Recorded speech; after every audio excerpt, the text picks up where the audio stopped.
So we're in our Building Bridges series. This series is designed to look at building bridges relationally with people who are different from you spiritually, maybe ethnically, politically, or economically. Also with people who were close to you maybe in the past, but the bridge has been burned.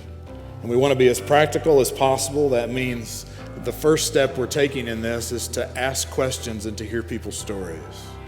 And it means extending God's love and His kindness when we hear these stories. So I, in particular, am very excited about this series because I think this is something God is doing in our city that we live in.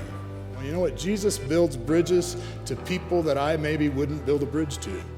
And He's not calling everyone in this room to build a bridge to everybody individually. He's calling you to build a bridge to the people that are around you. And it probably starts with one. But it's those conversations, right, that Christ role model that we have to start having.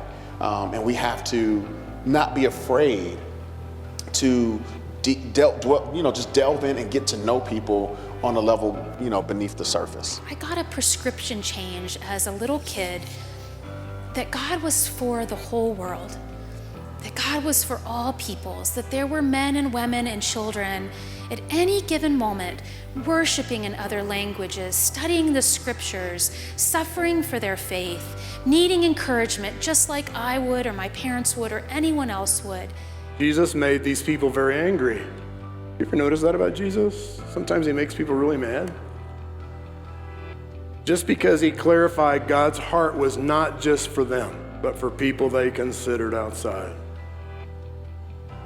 For the poor, for the captives, for the blind, for the oppressed. See, the kingdom is for everybody. Jesus' approach to building is not an ethical program.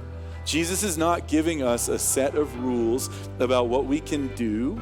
He's not inviting us to perform in a particular way in order to be okay with God. Instead, in His life and in His ministry and in our lives today, Jesus is building bridges by calling people into relationship with Him and with His people. Jesus is calling people into relationship with Him and with His people, and that's what kingdom bridge building looks like. In the kingdom of God, the local church community is supposed to be a gathering of all different cultures and diversity worshiping before the throne. It's not supposed to be homogenous where we're all just one color doing one thing. It's not going to be that way in heaven. And so as I stepped into this and just realized that I myself, I don't know about you, but I have to step back and ask Jesus in the middle of it, what are you doing and how can we as your people come together? How can we have conversations? And the reality is, a follower of Jesus, if anybody could put themselves in somebody else's shoes, that should be us as followers of Jesus. So whether we're on the blind beggar side or we're on the Pharisee side with the spiritual blindness or somewhere in between, Jesus is still building bridges.